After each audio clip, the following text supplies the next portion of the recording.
Ready to go. And that should be it. By the magic of YouTube. Hello, listeners. I don't know if there's anybody there waiting. I know there's one waiting, but that's me. It says two, so maybe somebody else is there. It is live news. Welcome. Thanks for joining us. You have the OGs again. I think Random is on a trip. Oest of the Gs. By the magic of... Yes, the oest of the Gs, indeed. I think Random is on a trip and Sparkle is at work, so... You got the two of us. Not too much news, so maybe a bit of bullshitting from the two of us. I have a question I want to ask Scott.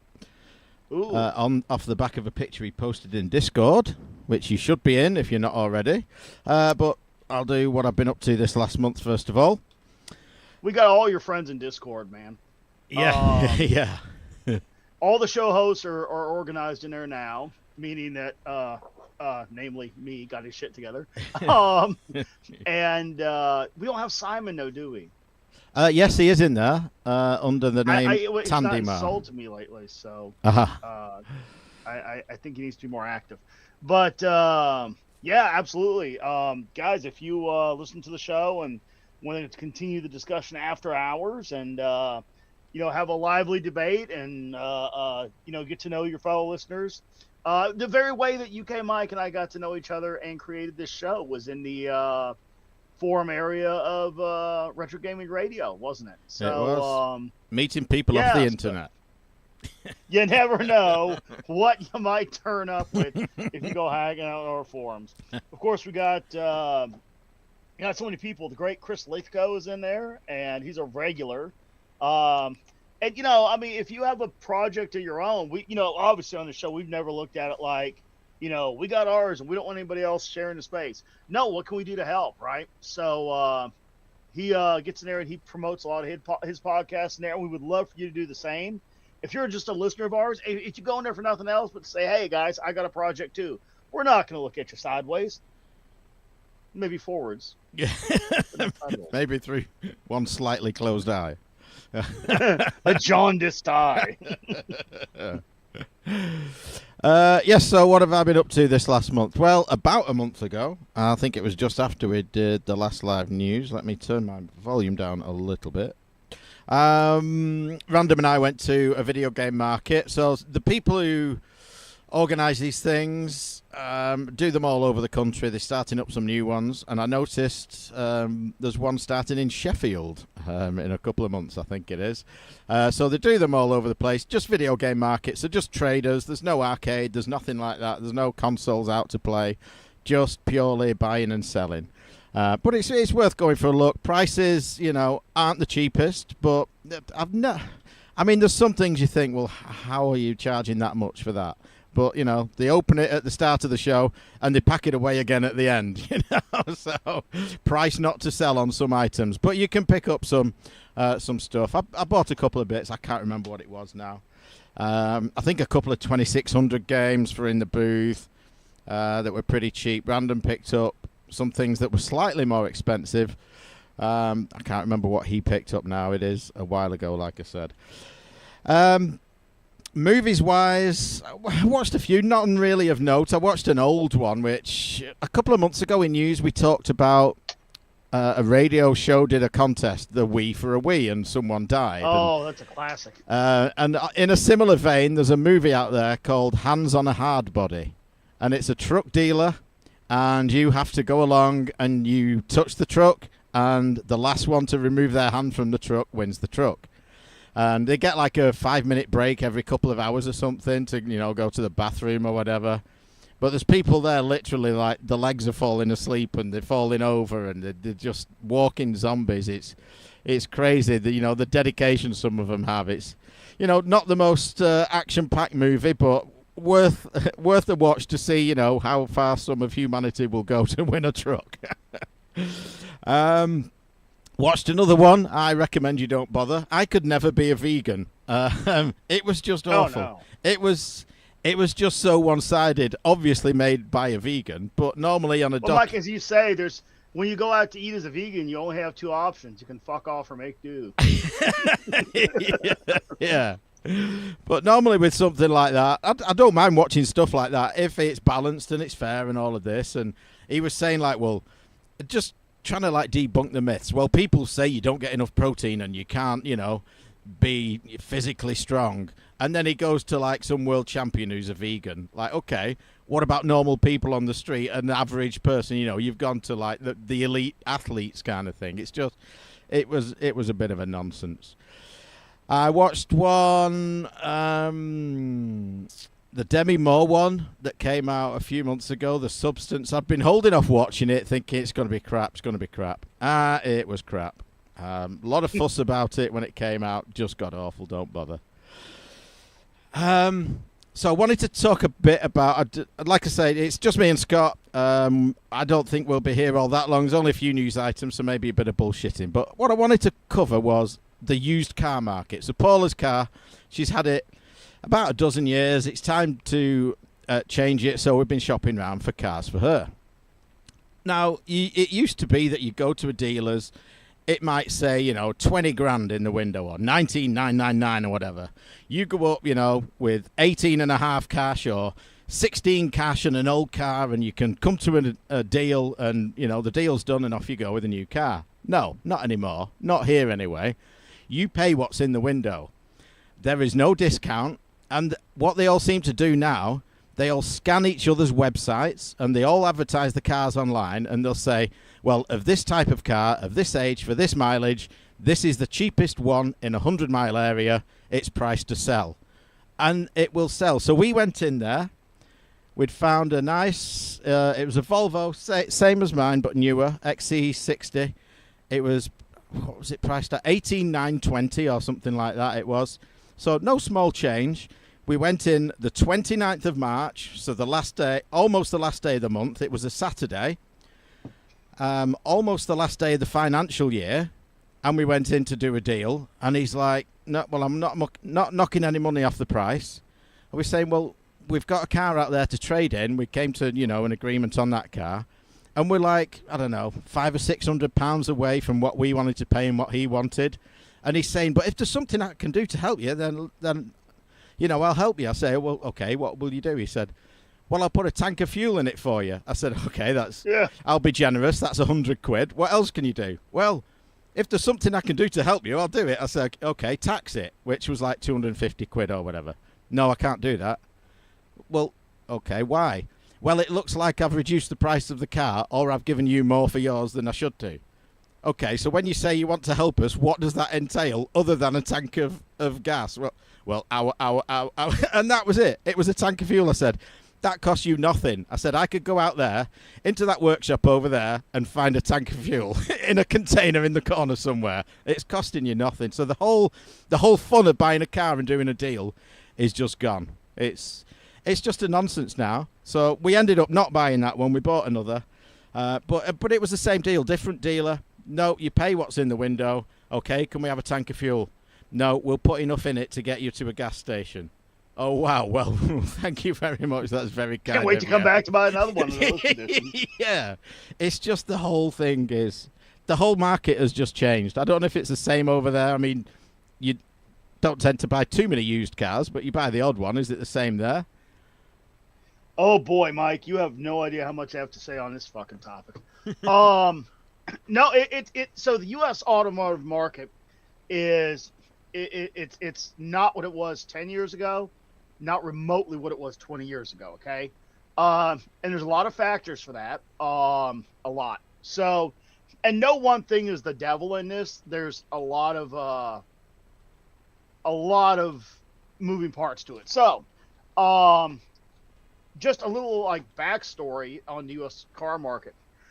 Now obviously, you like the cars you like, right?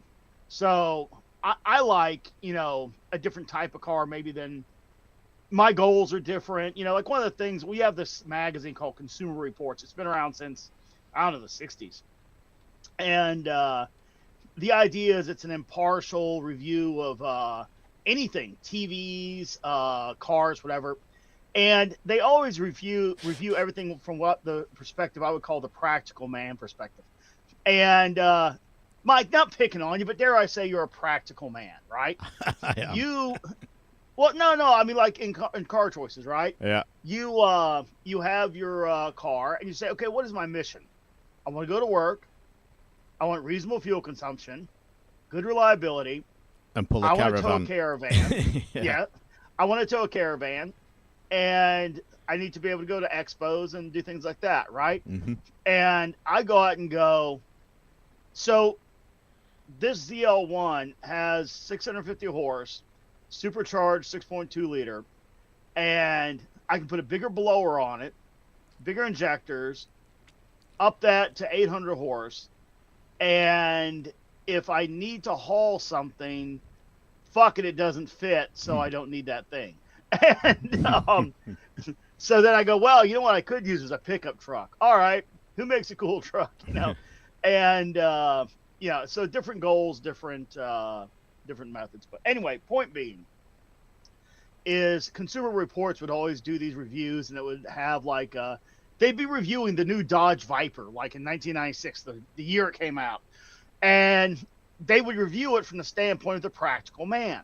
So they would always say things like, we found the interior to be noisy, and the car's trunk didn't have enough room for proper storage. And you're like, you twat, it's a fucking Dodge Viper. What did you? It's a 7-liter V8 with a two seats. What are you looking for out of it, right? And so yeah. But that said, just trying to normalize a bit here of what our perspectives are, what we're looking for. But broadly speaking, the U.S. car market, say 15 years ago, we'll take the average of 10 and 20 years ago. A pickup truck, be it domestic, be it import, doesn't much matter. So, not talking about like a dually, the ones with the 4 rear tires and like a 7-liter turbo diesel engine that's designed to pull a horse trailer with 6 full-size horses in it, that kind of thing. That would run you like $80K, because that's a working vehicle. That's like you're buying a much more expensive to produce, much more raw materials, literally, tons of steel and a giant diesel engine. So you might pay 80 for that.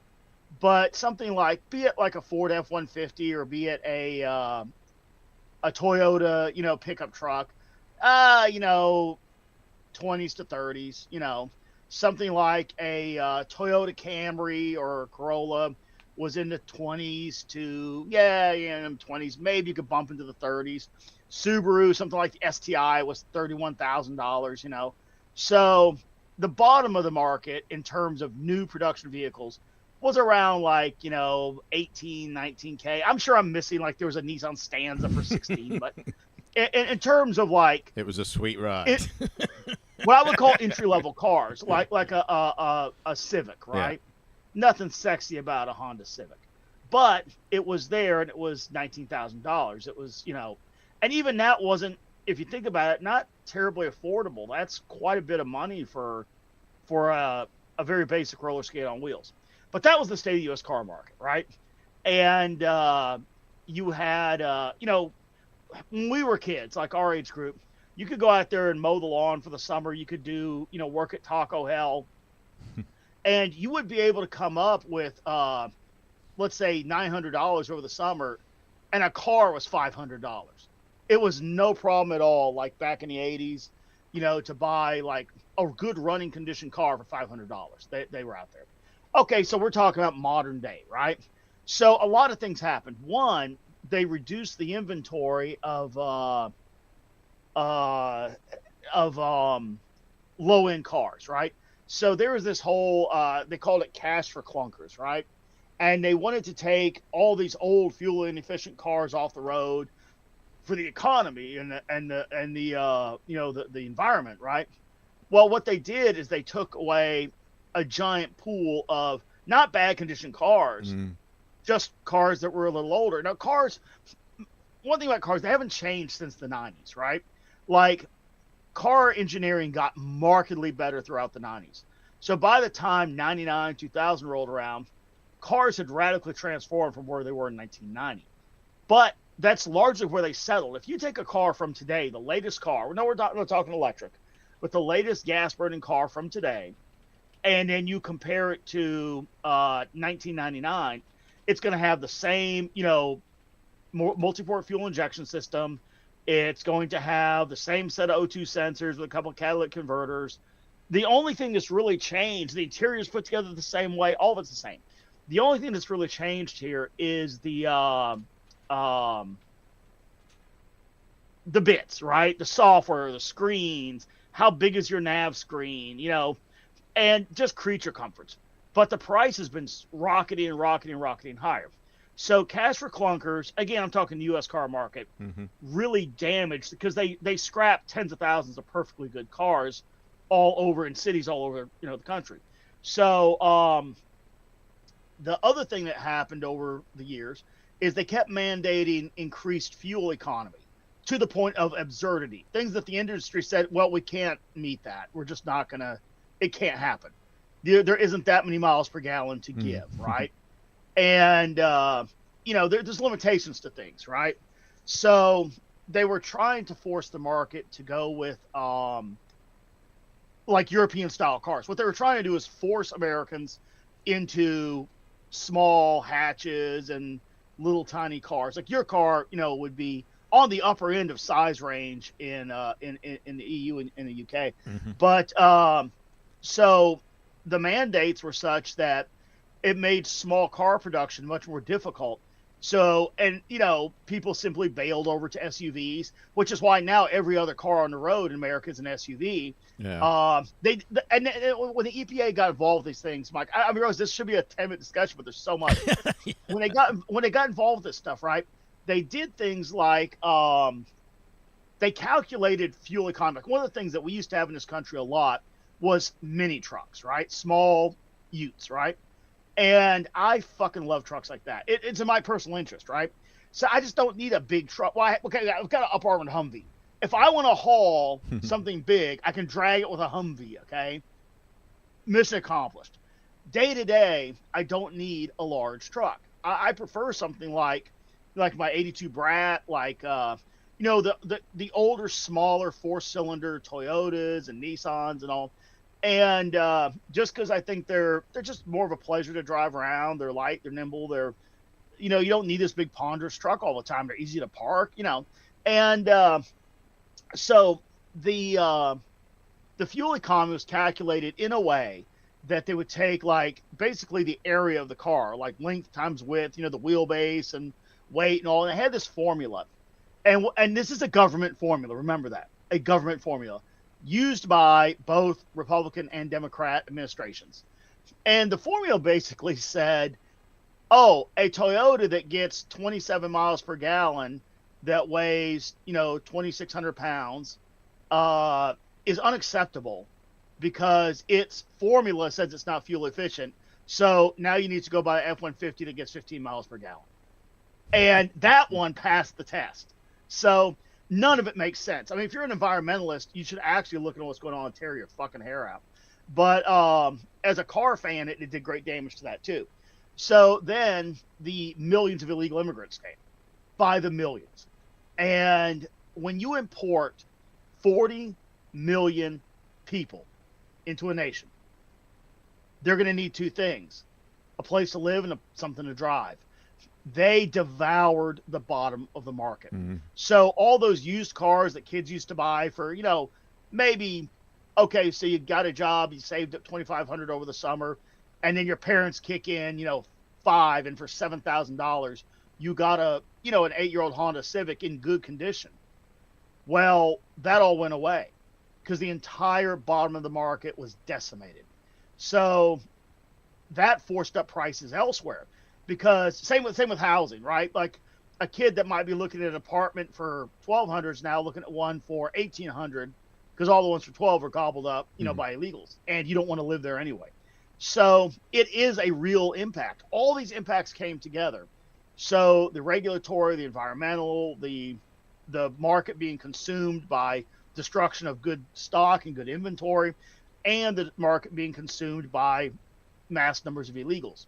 So, I mean, again, you put, let's say 3 out of 4, which the number is obviously much higher, but let's say 3 out of 4 illegals drive, and now you got 30 million cars gobbled up buy a new market, right? It's the end, you know. So what we've arrived at now in the U.S.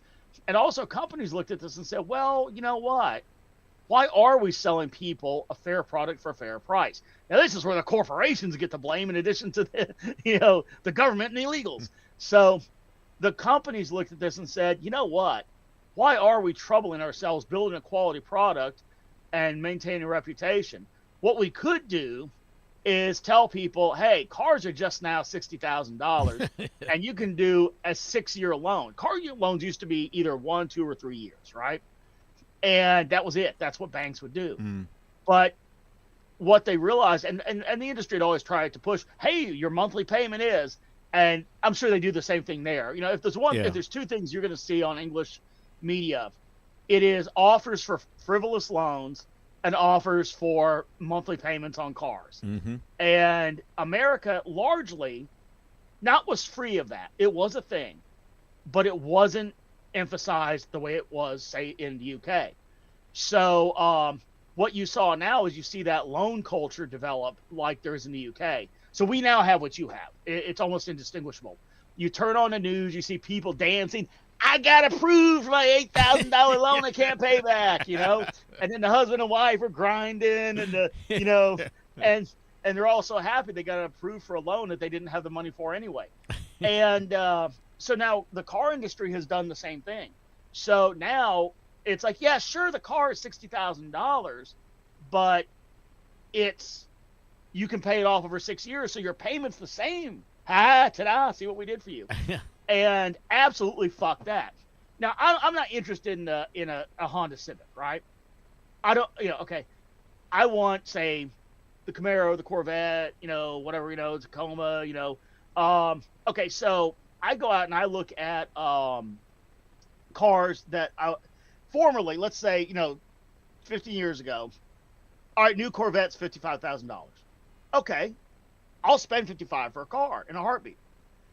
A Honda, Toyota Camry, whatever the fuck, a middle market car, a pickup truck that used to be $34,000, okay, is now $65,000, right? Well, here's the problem. I would buy a Corvette for $55,000. I'm in the market for that, sure. Great car, tremendous performance, fair price. A lesser sports car maybe is 30, 35, and this thing's 55 because it's a fucking Corvette, right? Okay, fine. Well, what's a Porsche? Well, those are 65, 70, 80. Obviously, there's specialized models much higher. But you go, okay, well, I'll spend 80 and get a Porsche, right? That was the market. And many people were not in the 60, 80K market. But what's happened is now the whole market almost doubled. The bottom of the market died. And people that were looking at a $30,000 car are now looking at 60. Or if they have a truck, many people here have SUVs, trucks. They're looking at, okay, well, this new truck, it's 65, and it's not even a good one. That's a base model now, and you can spend 80 without even blinking. So now it's like, well, we'll just pay it off over 6 years, and I look at it and go, fuck you, no. There's no way.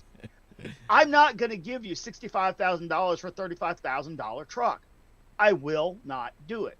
So I am almost out of the car market because, my standard is I learned financial management in a very simple way.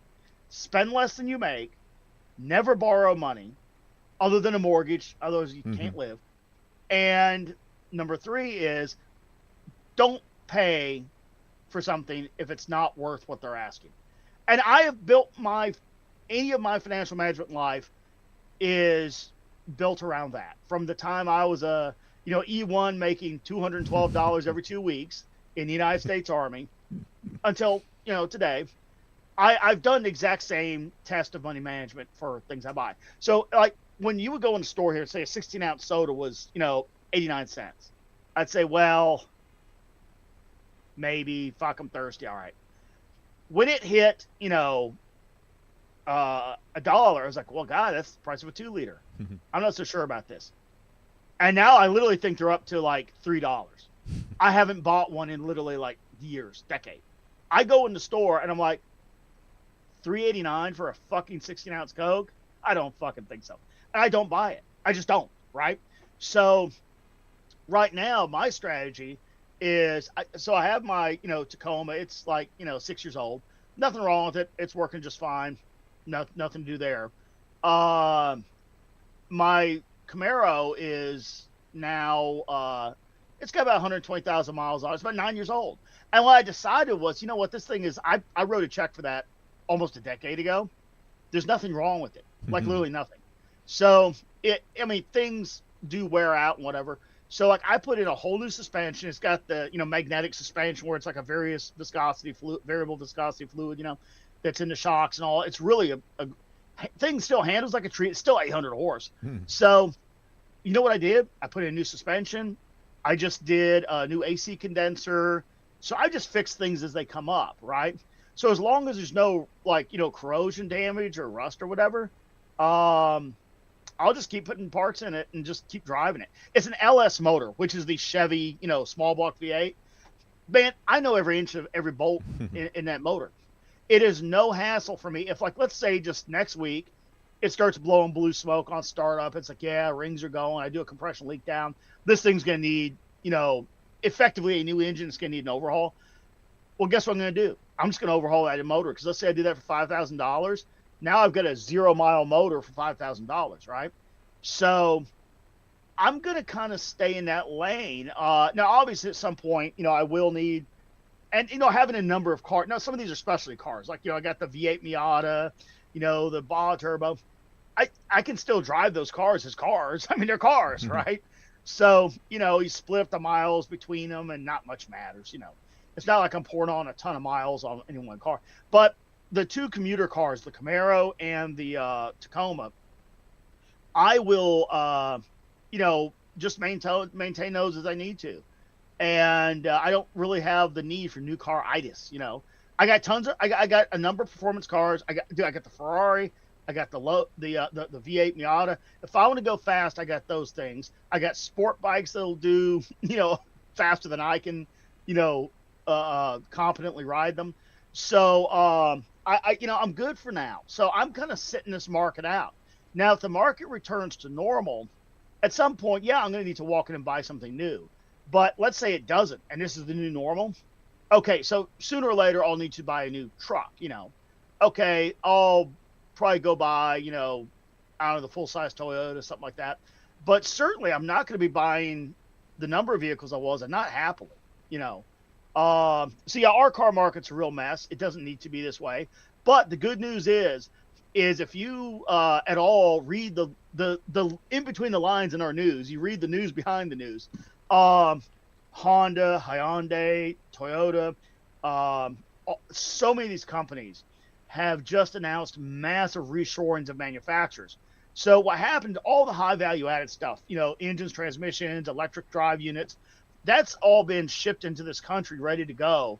And to the extent that many cars are out here assembled, to the extent that we have any cars that are built in America, they're really assembled in America.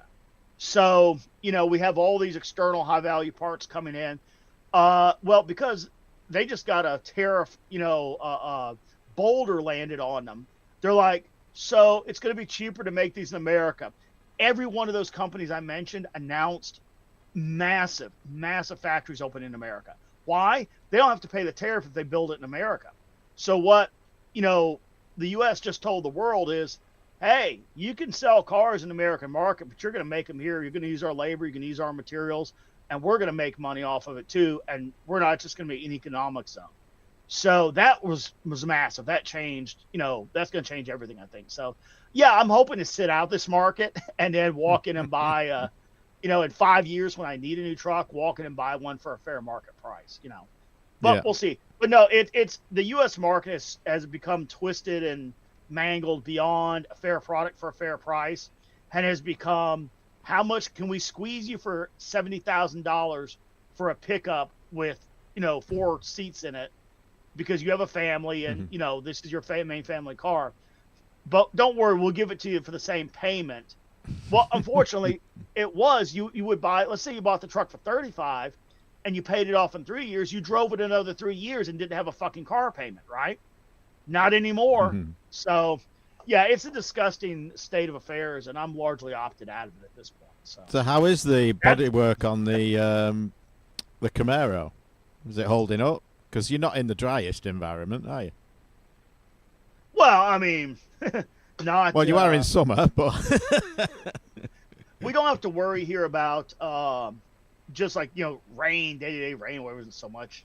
It's happens, but the major thing in the U.S. you have to deal with is because we have enough snow is what's called the Rust Belt. The Rust Belt is actually an area in America where they apply a whole lot of salt treatments to the road, and that does cause corrosion. And I'm kind of on the edge of the Rust Belt. They do salt the roads here a couple times a year. I try to do my best to, pressure wash off, everything after it's driven in the salt brine. But that will probably be the life limiting factor of, eventually something like that will develop. You know how it is. You look under a car, it's like, a couple spots. A couple years later, there's a little hazy and rust, And like on a collector car, it's worth restoring, yeah. On a commuter car, So right now, there's no signs of, undue corrosion on either either of my two commuter cars. So I know the other cars are all immaculate. So, right now, not a factor for me. Yeah. So if you want to get into what you've been up to the last month, and then I have a question. Yeah, sure. So, TV-wise, movies and TVs, The Last of Us 2 came out, and I think if there's one thing we could be sure that the wasteland will be ruled by 90-pound girls and their cadre of terrified 6'5", 240-pound men that quiver and shake of fear in their presence. Yeah, I think I'm done with that. The first season wasn't that good, and the second season, it starts off with the expressionless Gollum. The expressionless 90-pound Gollum is taking down a 6'5", 240-pound football player with jujitsu. And it's gotten sillier. They killed off the main character. I just don't think that's going to go anywhere. So yeah, watch the this Becoming Led Zeppelin, which is kind of interesting because I always knew that like members of the Yardbirds end up in Zeppelin, and I was never like, I'm not like a massive Zeppelin fan. I'm not at all disliking them. I'm just kind of a casual Led Zeppelin fan, and I never knew how like assembled that band was. Like it was somewhat formulaic. Like we're gonna take this guy, we're gonna take this guy, we're gonna snap the parts together and put them out there, and But that wasn't bad. I enjoyed kind of watching that. And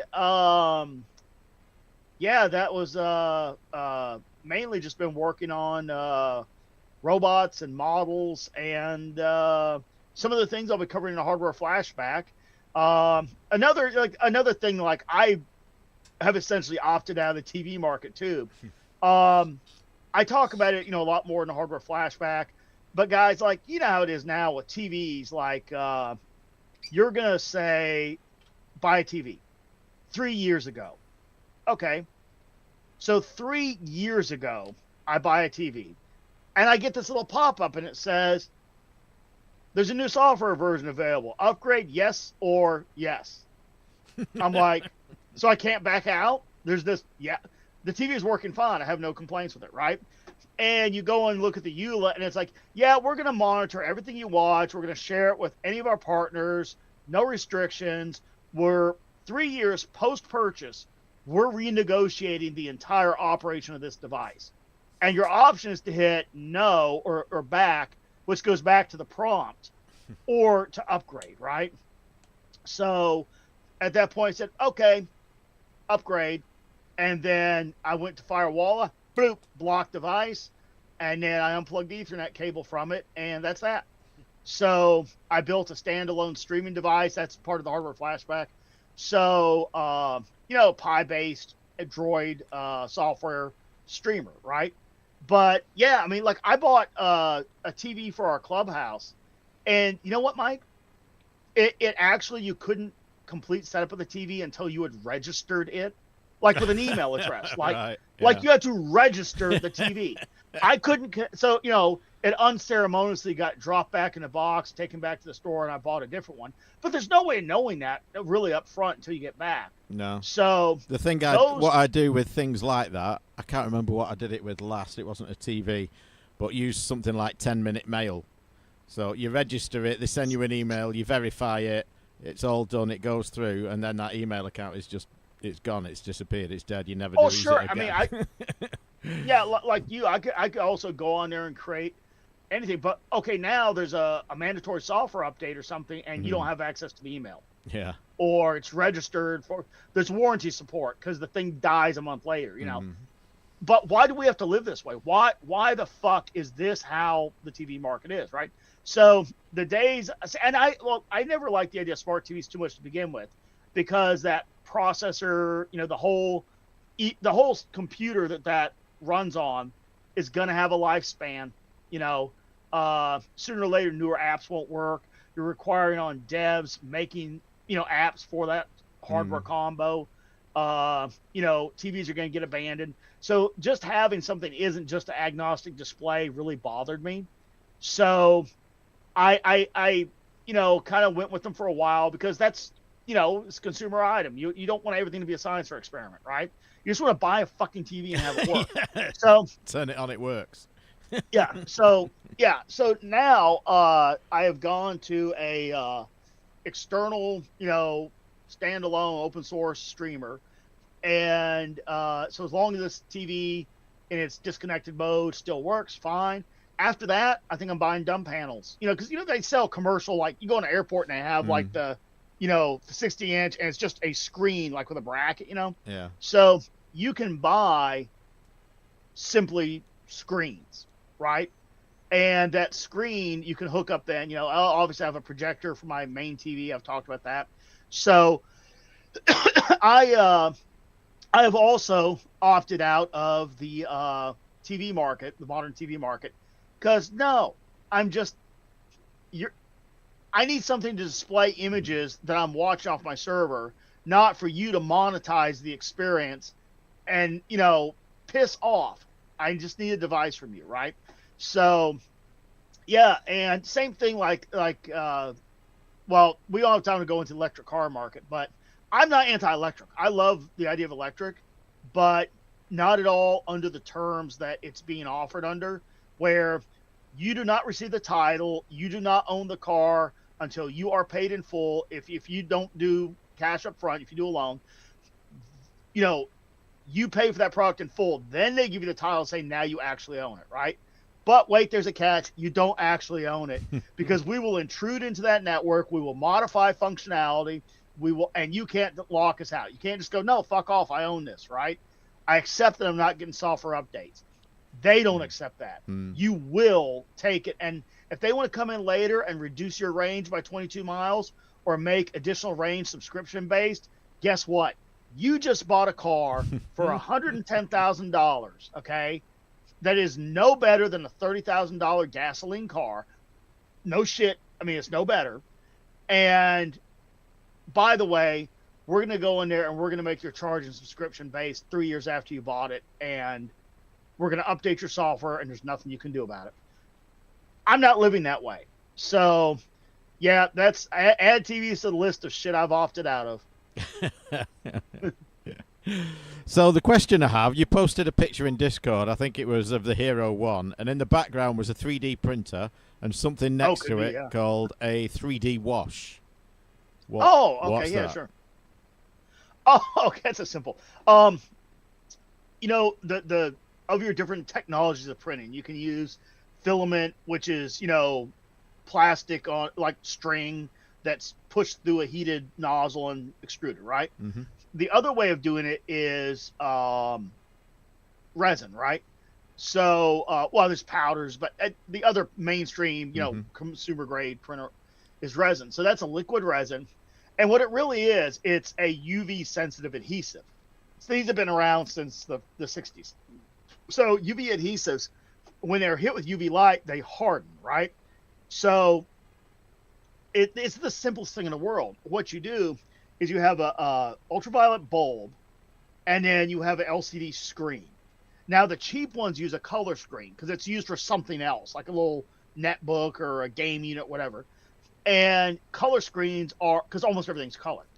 A black and white screen or a monochrome is actually better because the pixels are all universal to that one layered.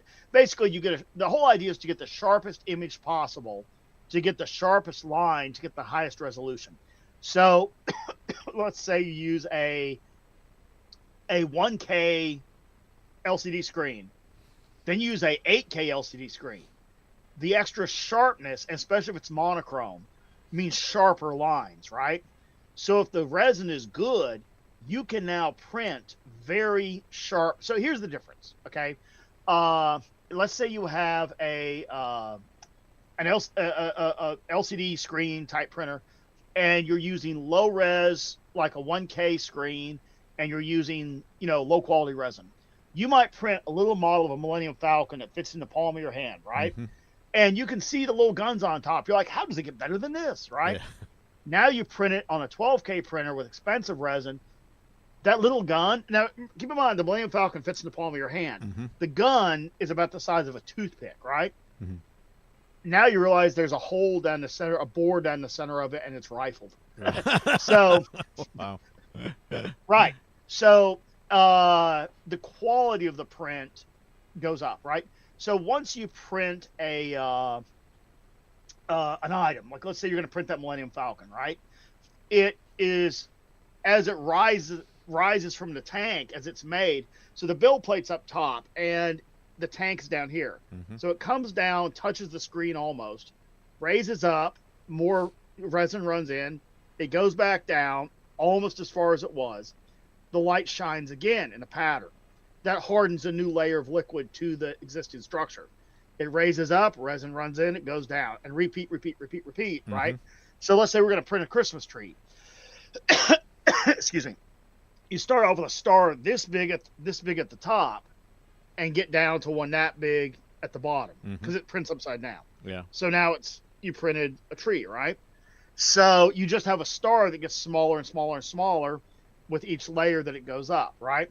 So now, because the thing is covered in unhardened resin, it's sticky, it's gooey, it's a mess, right? So it's also not fully cured. So what you have to do is two things, and that's called a wash and cure station. You can go on Amazon, you can buy them there. About $100 to $200, depending on what you want. And what it does is first there's a tank of alcohol, and there's basically a motor in the bottom, and it's got a magnet so that it can stir a stirrer inside the tank. So the resins are alcohol soluble. So you take your parts, you put them in this little basket, you put them in that resin tank, and it spins alcohol with that little agitator, and it washes the resin off the part. Then you lift the basket up, the alcohol drips back into the tank, and eventually it becomes just fully contaminated, like gooey, and you get rid of it. But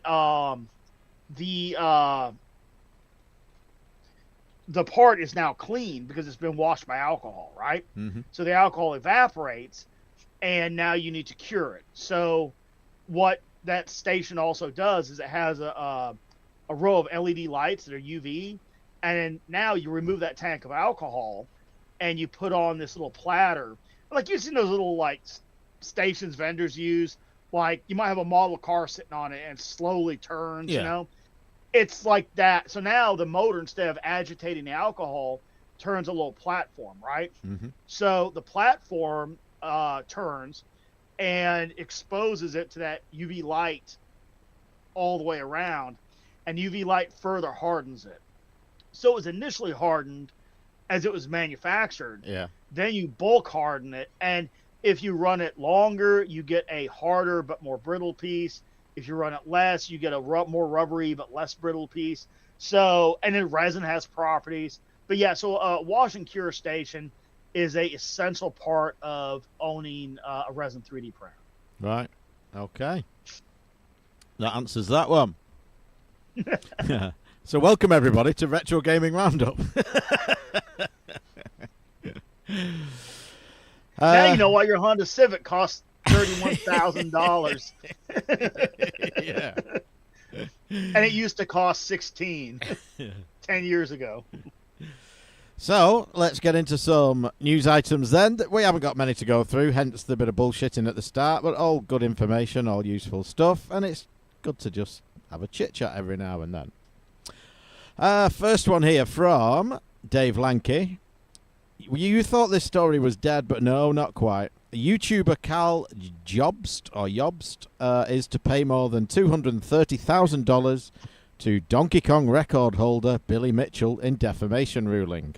So the Billy Mitchell saga isn't quite done yet, but this wasn't because... So it stems back to a YouTuber doing some really in-depth videos on why he thought Billy Mitchell was cheating. But that's not what this legal case is Hey, about. Mike, just while you're chit-chatting, that's holding a screen to a screen, which is never a good result. But that is the... That looks all right, actually. Yeah, oh, your mower's going. So, yeah. So what you're going to see in there is a deplorable amount of dandelion weed that's popped up. Yeah. I just put down a whole bunch of emergent weed killer to get rid of those goddamn dandelions. But yeah, that's pretty cool. And I'm in here doing the live news, and he's out there mowing the lawn. And that's another reason why you should be in live news. You get to watch a live feed of Scott's lawn being mowed. So yeah, this doesn't go back to the YouTuber calling Billy Mitchell a liar. I think that YouTuber passed away, and another YouTuber said, well, Billy Mitchell's glad he's dead, and that's what this case is about. So it just keeps going on and on. Please just leave it alone now. Can we call it quits now? No. In fact, I'm waiting for any moment for SoCal or Cardillo to pop up in the... Well, speaking of things that could be SoCal related and won't go away, here is Bleem.net, the ultimate retro platform, which was on Kickstarter. Is it finished yet? I posted this in our WhatsApp. Has it finished?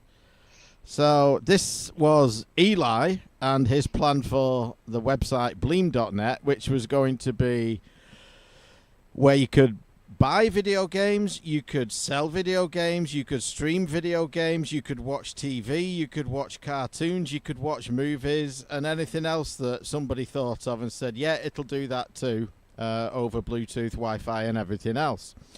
He was looking for £60,172. That's obviously converted because he's in America. He's currently got 16,000, so just over 25% there, with 81 backers. You fools. And 66 hours left, so I don't think it's gonna make it. But he did also do a live stream on YouTube when he launched this Kickstarter. It's just 4 hours you will never get back, and I did not watch the whole thing. I couldn't. I skipped through. It didn't get any better. There was no beginning, middle, or end. It just went. So it's not going to get funded. I don't know. I don't get it. It's like almost like the David Crane Kickstarter where he said, "I'm going to make Pitfall: Return to the Jungle." Okay, is it a platformer? Yeah, it could be. Well, what is it? Is it a 3D game? Yeah, it could be. What is it? It's whatever you want it to be. Fuck off. No, you're right. But Crane at least had, and now keep in mind, not bagging on David here, but David has a legitimate history as a developer of quality games, and he couldn't make it over the hurdle of going, I got a product. No further details, sir. So now, Ely, who initially bought, I think there was a supply of oddball properties that no one was willing to buy, that Eli was, and hence he, created his little niche, right? But now he's delved into the absurd. I mean, full fairness and disclosure, my displeasure with Ely is that when SoCal was on the ropes, Ely got up and gave him $10,000 cash infusion. and helped bail him out of a lot of the consequences of his actions. So for that, we're not cool. And I don't have a lot of good things to say about Ely. But, I would love to see it. He would look at it and go, if I give this guy $10,000, I'm assisting somebody defrauding others. No, I'm not going to do that. Ely saw a distressed product that he thought he could sweep in and buy up for his little empire, right? So I'm not saying Ely was deliberately like, now I can add to SoCal's douchebaggery. But he did add to SoCal's douchebaggery without giving it much of a thought. So, yeah, no thanks to him. But now, so what did he end up buying from SoCal, right?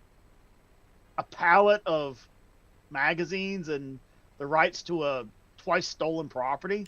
It just doesn't make sense, like, whatsoever at all. So I don't know. What's then he goes into the whole, again, after he bought Retro, he buys Bleem, but he just wants to take a name, Bleem, that was once associated with an emulator, and he wants to tie that to anything that you imagine it to be. How was this ever formula for success? I can't even. It's so idiotic. I can't even put it into words, Mike. No, me neither. I know a lot of words, and I can't think of any that I can put in a certain order to make it make sense. Dumb. Oh. So, got one here from Mike James. Some physical Nintendo Switch 2 games will be download-only key card games. So you'll buy a card that your Switch will scan, then it will download. So basically they're selling you a paper Chotsky to symbolize your digital purchase until they can get you into the digital store. So probably very few physical games, if any. Maybe this is their attempt to bridge over to in distribution of physical games. And, Mike, I was already decided I wasn't going to buy a Switch 2. Yeah. And, look, this is the first for me. Normally, I just go buy the hardware. Oh, there's a new console coming out. Well, of course I'm going to go buy it. And then I worry about the software later because the software kind of always comes, right? Or it doesn't, like in the case of the Wii U, right? So the Wii U drops, and it, essentially there were no games. And it was Mario Maker, right? And the Wii U just died on the vine. Mm-hmm. But I know, as I've said, I know Nintendo can do it. I was there for the Nintendo Revolution. You remember the Wii. The Wii had people of all walks of life literally lined up around the corner for 2 fucking years to buy the thing. I could walk into and this is my point ever. I could walk into the store and I could look at that row of games when the Wii was in, which wasn't that long ago. I could go up when the Wii was in main sequence. I could go crap, cool, crap, cool, crap, cool, crap, cool, shit, cool, really cool, crap, cool. So, okay, there's 12 games I want to walk out of the store with right then and there. That was the library. And that was the experience for a lot of people. But now I go in the store, I'm like, nah, no. And now you really can't even go to the store anymore. That's ending. So it's going to be, I can go to the online store and go, no, right? So what the fuck did I buy this box for? Just because it said Nintendo on it? So, yeah, dude, I have absolutely no plan whatsoever to go out and buy a Switch 2. And the Switch, mine's right up there. What have I played on it? Zelda, the remix of the same Zelda game, the Mario game, and maybe six others. And it just sits there. So, yeah. Yeah, I was watching a video the other day, and it was a guy. It was only a YouTube short, and he said, do not get rid of your OG Switch 1, he said, because the Switch 2 is claiming to be backward compatible, but there's already a long list of games that won't work properly.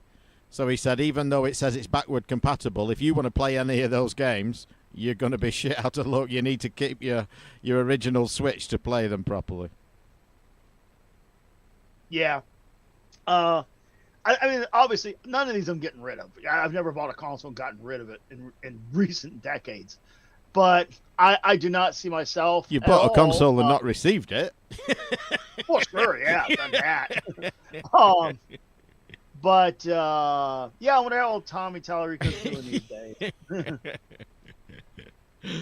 He find himself a nice little apartment to move into, something he can afford these days.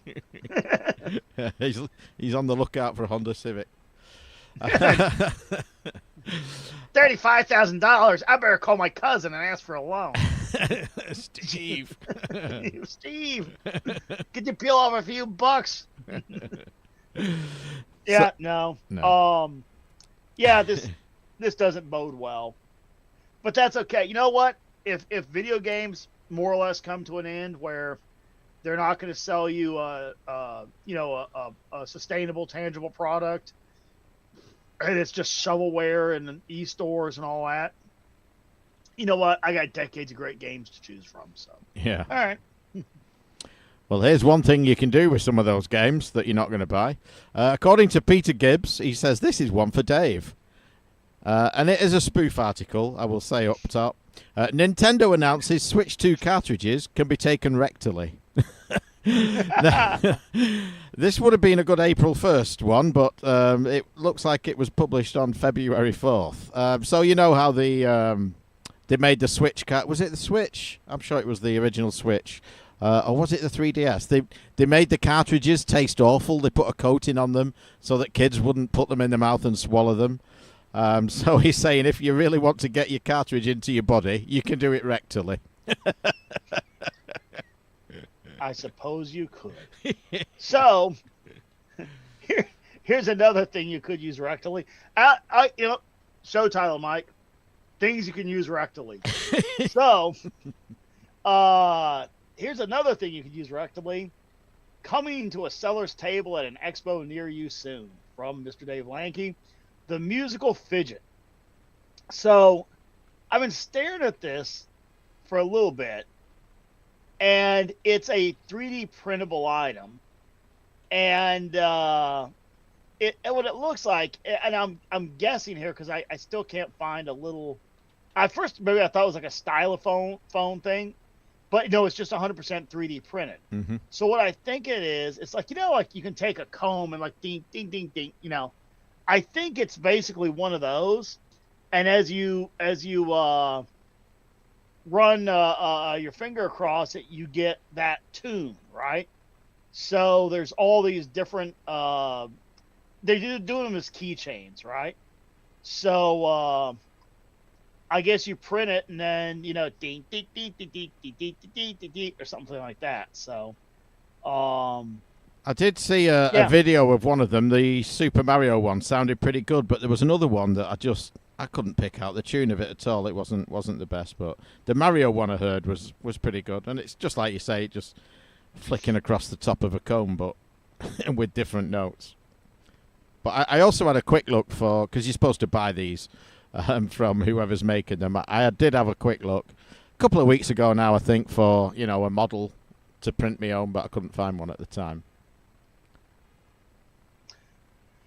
Well, I give it a day and Thingiverse and printables will be flooded. Yeah. Got one here from Dave, Mr. Random One, and it says it's a bit like Micro Machines. No shit. So, a new Sega Saturn homebrew game, Micromotor Mayhem. Now, I'm a casual Sega Saturn fan, not a giant one, and there's not a lot of great games for it. And I'm looking at this game, and I always, when I look at games, homebrew stuff, I mean it's an effort that somebody put a lot of effort into, right? And I'm very hesitant to say anything really negative about it. If I look at, okay, this isn't a game for me, I really wouldn't have much interest in this game. Maybe somebody really would, so no point in bagging on it. I think this game, the criticism I'll level at it is not so much due to, I think, a lack of talent on the behalf of the programmer, as it is the inherent nature of the platform, in that everything in there looks like highly pixelated, blurry photographs. Mm-hmm. And as I'm looking at the videos and the stills to this game, my only reaction is, ew. Why did you do this? Did you not get partway through and go, I'm not fucking making a game for the Saturn. It looks like shit. So I mean, like, I hate to be cruel to the person who designed this, but maybe don't put this out in the public eye. I mean, it's god awful. I really think it is the Saturn. I mean, so it most Saturn games look like a watery, blurry photograph that's pixelated. So I guess he's achieved everything the OEM designers did. Yeah. Well done, sir. One here from Dave Lanke. The BAFTAs declares Shenmue, a game that came out 2 months ago, more influential than Tetris, and expect us all to just go along with that. It's a reasonably long article. Only take you a couple of minutes to read. Not that long, actually. There's a lot of, I think it's comments and other bullshit at the bottom. It's an article on PCGamer.com, so you can have a read at your leisure. But maybe BAFTA got a few quid from the makers of Shenmue. I don't know. Allegedly. Well, you know, James, the Nintendo nerd here, makes a good point. He just popped into our chat with this point, and he says, I haven't bought a new console since the PS3. Yeah, I mean, look, everybody's going to have kind of a different threshold of when they fucking had it, you know, and when they, and, you know, my interest is seeing where the market as a whole is on this, right? Like, I am now willing to say, nah, I'm just not going to go buy a Switch 2. Is there a point at which people just say no? And, like, it sounds like James has already said no back at the PS3, like, yeah, I'm just not going to buy the next iteration. And, I mean, I could totally see PS3 is still a ton of good games on that console. Honestly, I could, if I looked at the PS4, PS5 market today, I probably would be kind of inclined just to stay with the PS4 because why bother? But, yeah. So got one here from Peter Gibbs. And Mike, he makes a great point. I think we absolutely should put this in the top 10 to do. And he says, have you done a top 10 on this? Underused console features. Now, man, I actually really love this topic here. So let's put this in as a top 10. But in the meantime, I don't want to just rush past this thing and say, yeah, we'll do it as a top 10, because it might be a year before we finally get to it. So that said, I just want to dwell on this for a bit, because I've always talked about Nintendo kind of being the king of abandoned neat features. Like when the QR cards came out for the 3DS, that was it was 15 years ago. 15 years. So when the QR code came out, I was kind of like, oh, this is massive. You can like have, you know, augmented reality. You could do, and one of the cases that Nintendo made was, hey, we're going to be able to do something like Mario where it plays out on your desktop. I thought, that sounds great. When can I get it? And Nintendo said, no. So, yeah, so his point here is he would submit the ROB robot for the NES. Yeah, true. Massive piece of hardware and essentially unsupported other than a couple of games at launch time, just like the QR codes, just like so many other things. The Xbox camera thing that the Switch 2 seems to be bringing back. I guess he means the Xbox, what was that called, Mike? That first Kinect, right? Kinect. Microsoft Kinect. Okay, so I'm assuming he's talking about the Kinect. Kinect. The Xbox. K-I-N. All right. The Xbox One TV remote control thing.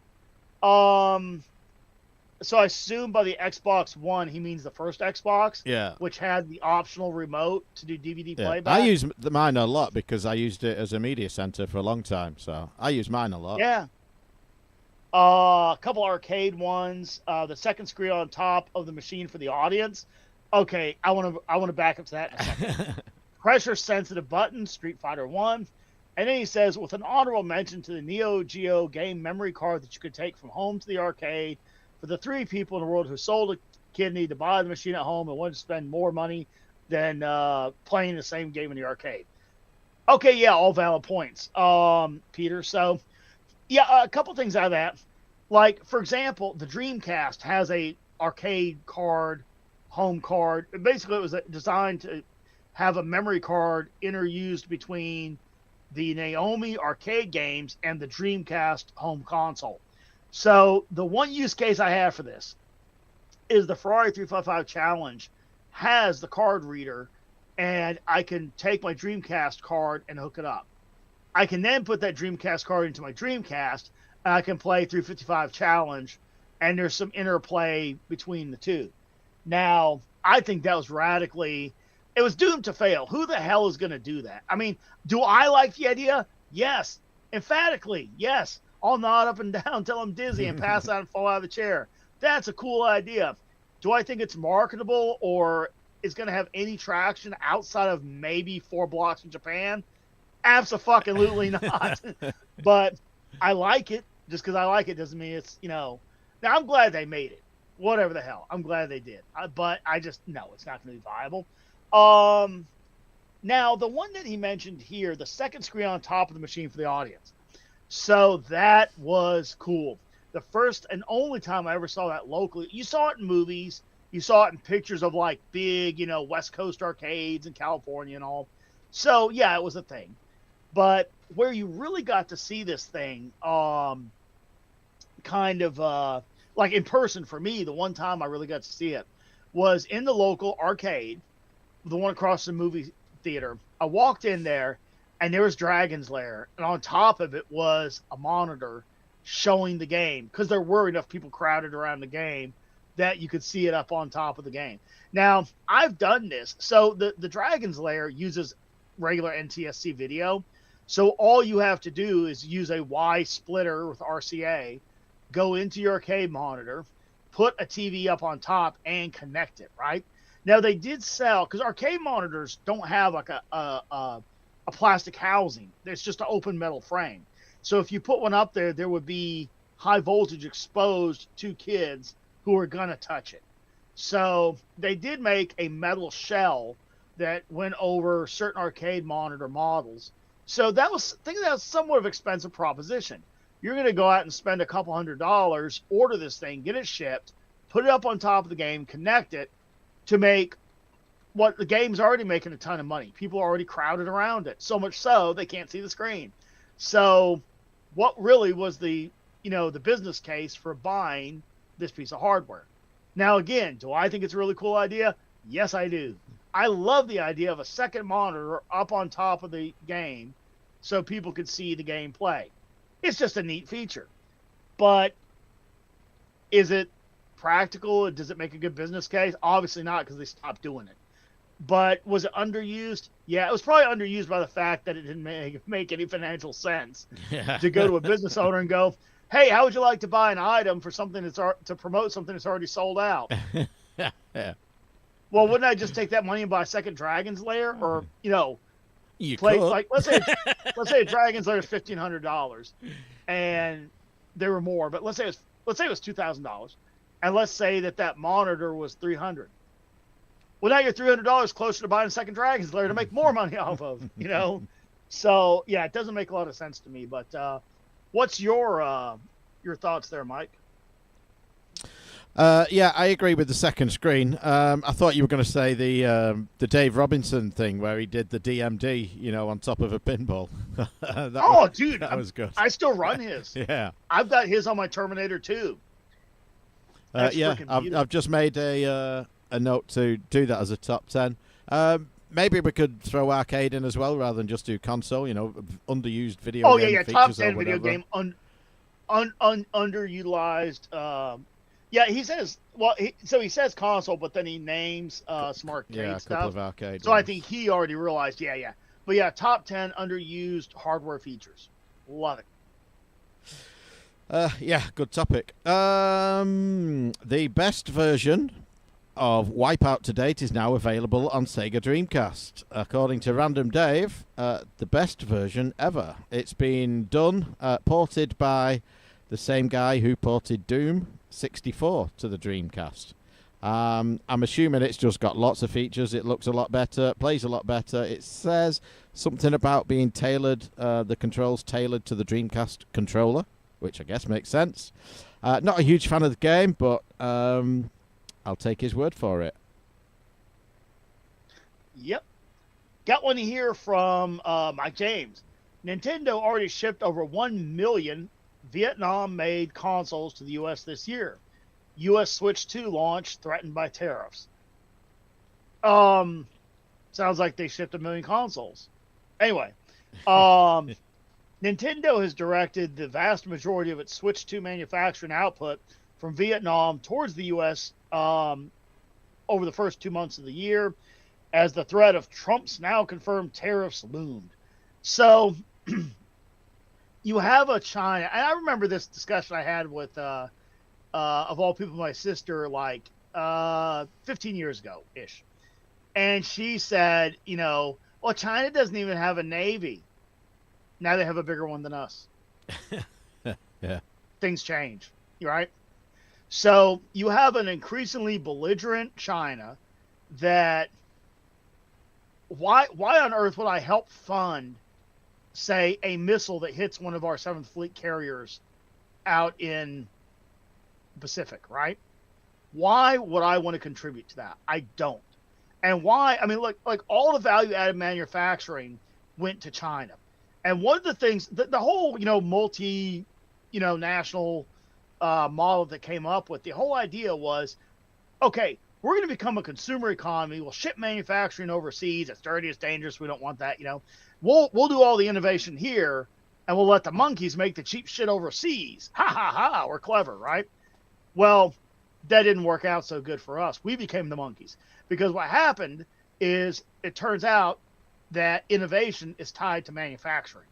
When you learn how to make the next iteration of things and you have the capability, you lead the dance. So, yeah, we're still sort of designing some things over here, but that's failing too. And you can only buy and trade and sell so much without producing anything of value. So, yeah, I would, first of all, my choice would be to see the Switch manufactured in the USA by Americans getting paid a fair wage to do so. In lieu of that, I would much rather see it manufactured at a nominally friendly country than one that is openly belligerent and, bellicose, more increasingly so every day. So, I don't want to personally contribute to, say, putting money in China's pocket that's going to be used to engage my brother, and sister soldiers that are going to be out there when eventually this comes to a head with China. So, I don't want to fund their armament. So I'm totally cool with Trump tariffs forcing manufacturing out of China. Yeah, let's decouple from the fucking enemy and stop funding them. Just saying. So I'm pretty cool with that. Yeah. One from me, and a few minutes later, Dave Lanke. Amazon Tomb Raider series from Phoebe Waller-Bridge is reportedly dead. She did a show called Fleabag over here, TV comedy. It was pretty funny. She's done other stuff, mainly writing, but she has acted in other stuff.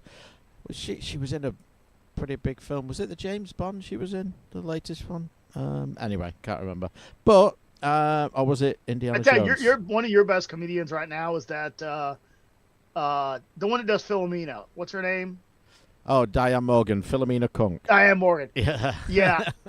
Dude, she's got to start working that series and getting more episodes and more specials out. Yeah. I mean, I could watch all the shit she does. There's go on YouTube and do a search for The Wankers, and they're just like little 2-minute videos she does. Like, she'll be dressed as a hippie and she'll have a hippie boyfriend, hi, I'm Moonspin and this is Luna and we live off other people's shit and stuff. It's just she does loads of these little characters, just 2-minute videos called The Wankers. It's pretty funny. My God. I mean, her take on history, and what I like about her is that sometimes it's something I agree with, and sometimes it's not. But I do not care. I will be laughing. Yeah. Like, Yeah. there are so many people that aren't funny that, like, especially like foreign people who will try and be pithier or snarky and all. It just comes off as being pithy and snarky, and it's not funny. She is so damn funny. I don't care, like when she makes a dig on something or a legitimate, just a funny observation, you get the idea. It's not just a dig that is being laughed at. It's actually like good humor. Mm-hmm. But she's brilliant, absolutely brilliant. Yeah.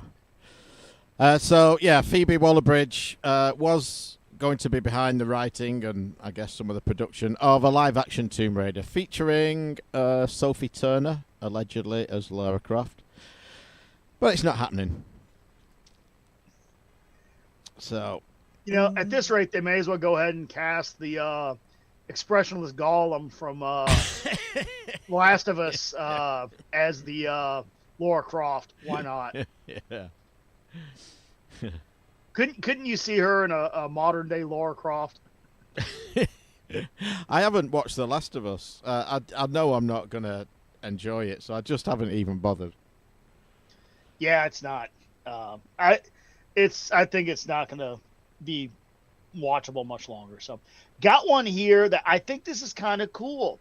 Random Dave submitted it. And it says, no, you're not dreaming. Farming Simulator is getting an official Sega Mega Drive Genesis port. I really like this. So, look, full disclosure, I've never played a Farming Simulator game. I'm not going to play a Farming Simulator game. I don't want to play a Farming Simulator game. But there's I'll something defend to the death your right to buy them. Yeah. There's something fundamentally neat about the idea. Like, I liked SimCity. When SimCity came out, especially its DOS days when it was playable on almost any machine, I could put SimCity on a 5 1/4 360K floppy, plug it into the shittiest of army computers, and be playing SimCity somewhere in some god-awful place.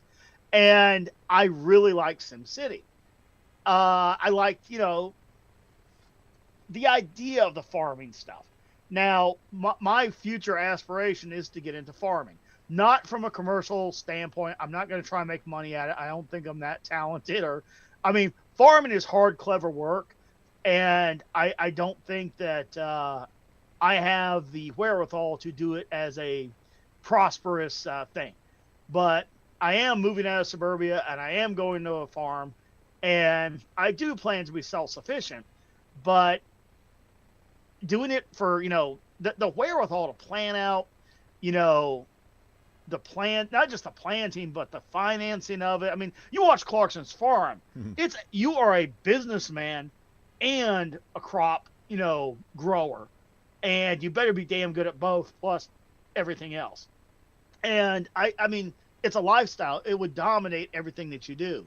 So I just want basically the fuck you space and then the ability to grow, a sustainable type garden and plus some livestock, a couple goats, chickens, basics, right? I don't want to freaking get into doing it for, production. So I've been reading everything you can imagine, subscribe to a couple, what they call hobby farm, magazines, just absorbing information, trying to, prep up for that, right? And so I honestly did kind of take a look at some of the farming simulators just to see, well, okay, it's a video game, but is there some usable, is there something usable here that I could glean information from? And certainly, I mean, you look at, that is the case. There's legitimate value. In this case, I didn't really feel that there was, and the game didn't seem like something I would enjoy. But it's clearly a popular genre, and I see how people do. So anytime in a modern, world, like in this case, Giant Software, who is the producer of the Farming Simulator series, says we're going to do Genesis. Now, I think obviously this meant they had some guys who had probably already done this and say, can we make this an official product? And the company said, will this cost us any money? No. Well, will you make all the money if it does make money and cut you guys out? Yes. Okay, we'll do it. But that said, I just think it's really cool. I would probably buy this just to have it if they do a physical cartridge. Yeah. I like to always describe it as an out-of-season April Fool's joke. No, but I think in the Sega Genesis hardware limitations and all, I think a very credible game, an enjoyable game, could be played, in this genre. Yeah.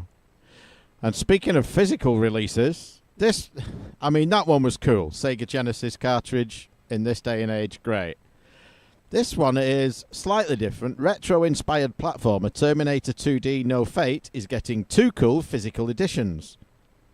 Now, this is coming out on PS4, PS5, Xbox Series X, and Switch. It's like this shouting and jumping up and down for joy. Yay, we're making physical games for these consoles.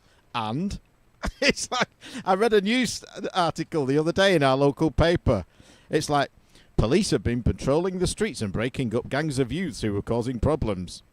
Oh, well done for doing your fucking job. Should we hold an inquiry on these gangs of youth that are doing very specific things? No! No! We just broke them up and moved them on. Fucking hell. Policing doing their job, shocker. Don't get in trouble. So, they're coming to take me away, ha. I'll bail you out, man. Don't worry. I'll be out in a minute.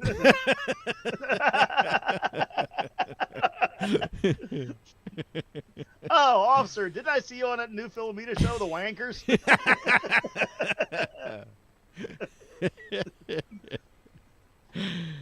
Mr. James, anything you can say will be held against you.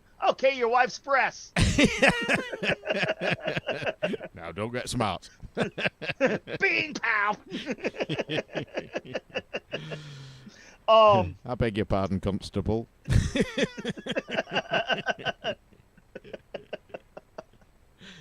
Oh, isn't tyranny fun? Yeah. Mike didn't say that, I did. So, got one here from David Gyrich, and it says the movie we all needed. It's gonna be movie of the year. Now, I don't know if he's saying this tongue-in-cheek or anywhere else, or if he's serious. I'm not sure what it's gonna be. So, apparently, with the Minecraft movie being a monster, The Last of Us returning to TV, they're going to do Outrun with Michael Bay directing.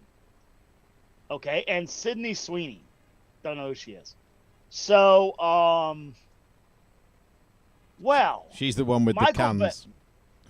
Okay, fair enough. Michael Bay, she looks sleepy. Michael Bay has gotten a lot of shit over the years. I think the reason why I think Michael Bay is probably a pretty good filmmaker, and much like there's a guy, McGee, he gets a lot of shit about making shit movies, right? I think he's probably a pretty good filmmaker. The reason is, I might not like a film that McGee or what's his name here, Michael Bay or Mike Bay, yeah, that Bay makes, right? I might not be a big fan. Why is that? Well, not my kind of movie.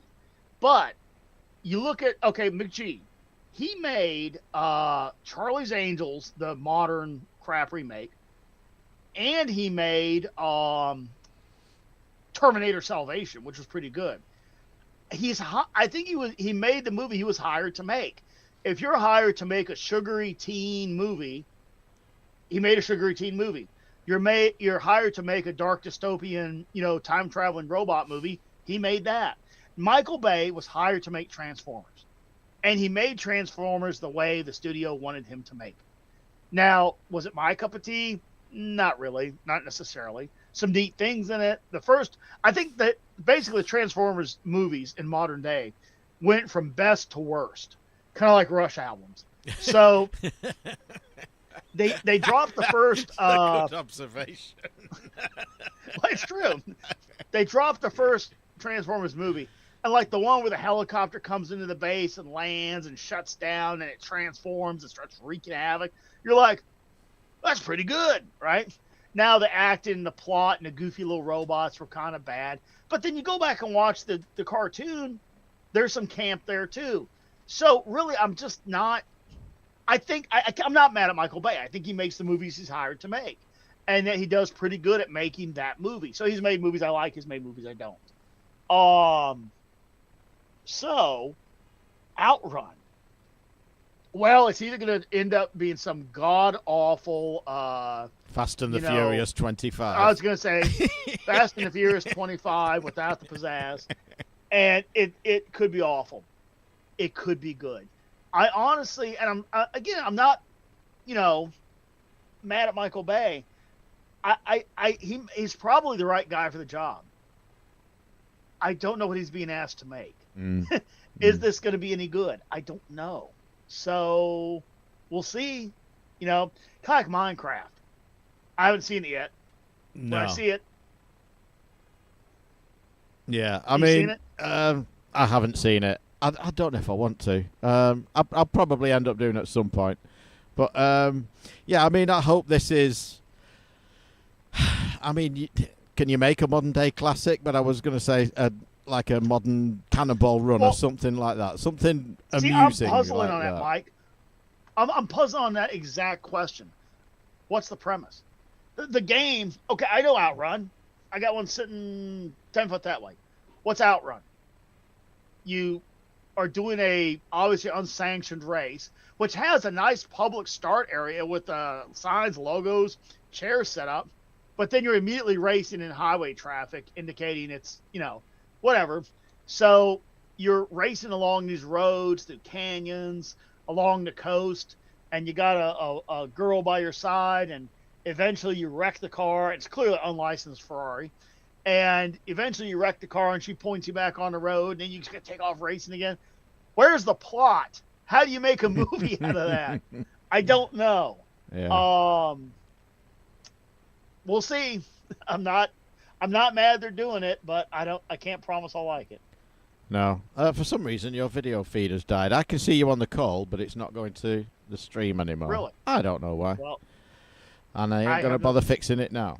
I don't have any control over that. No. We got 2 more news items. So, also from David Lanke, this genius made a digital pinball machine with a Steam Deck, a screen, and a 3D printed shell.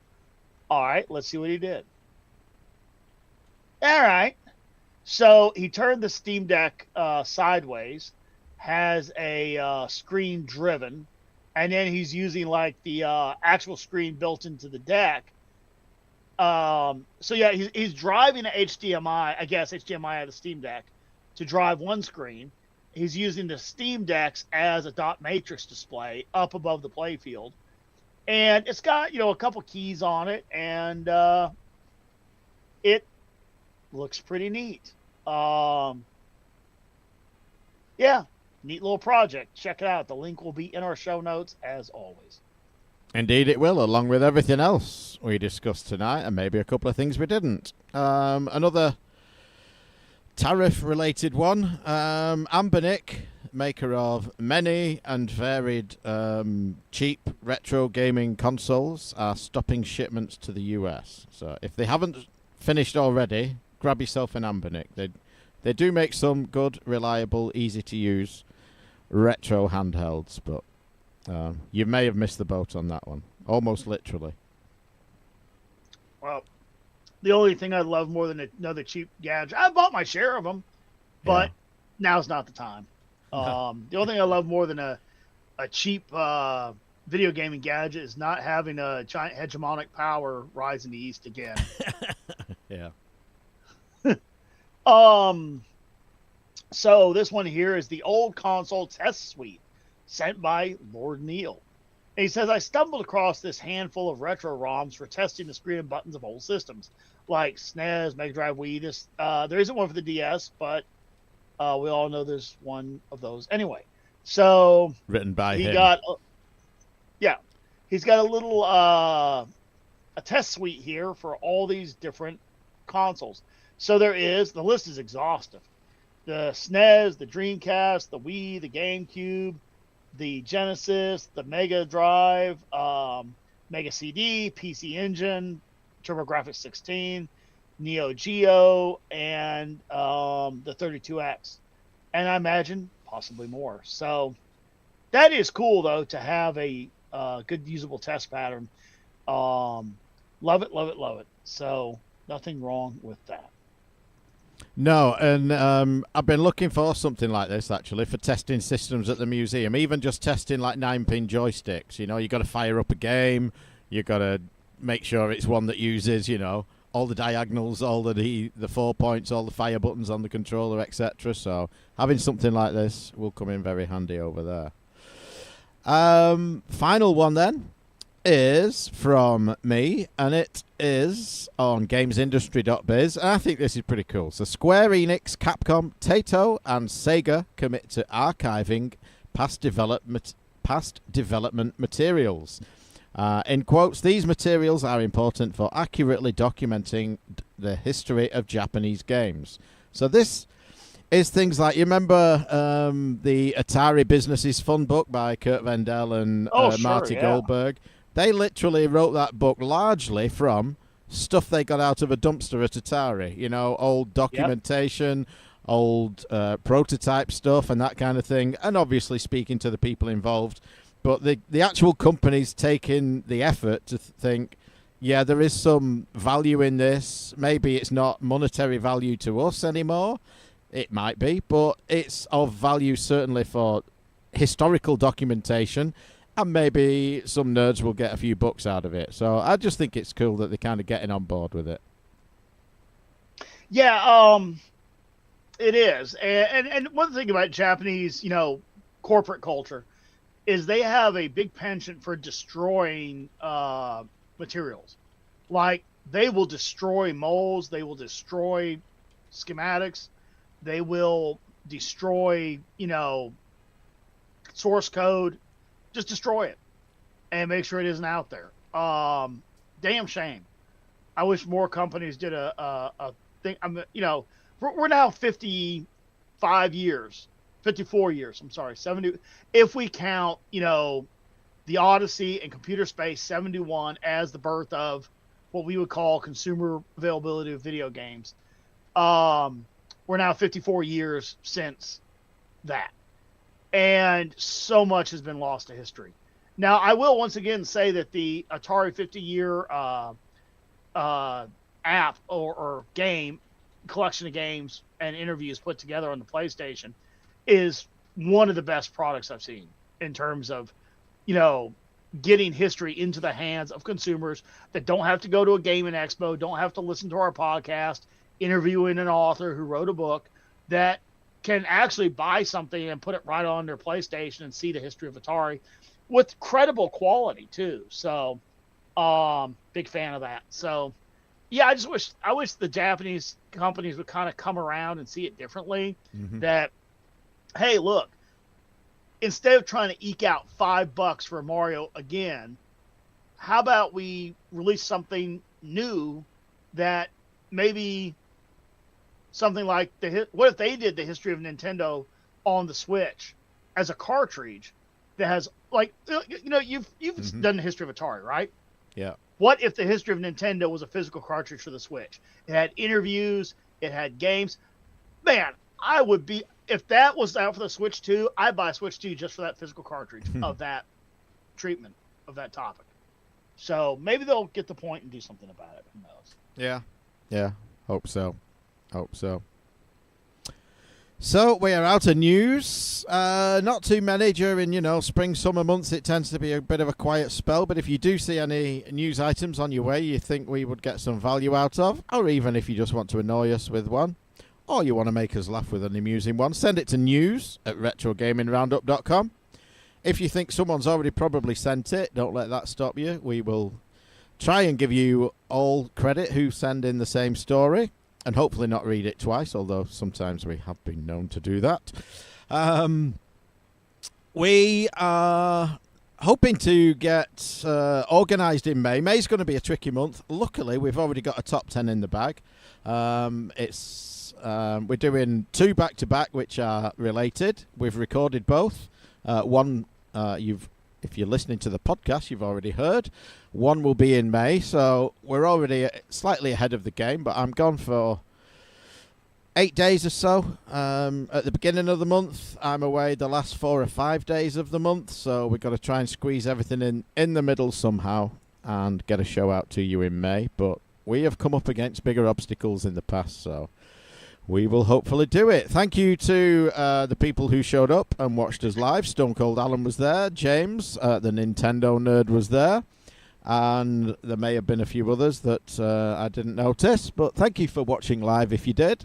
Thank you for listening to the podcast if you're doing that very thing. And enjoy the rest of the show. And we'll see you again next month for another. We'll probably do it all again next month. Say goodnight, everybody. Or not. Good night, everybody.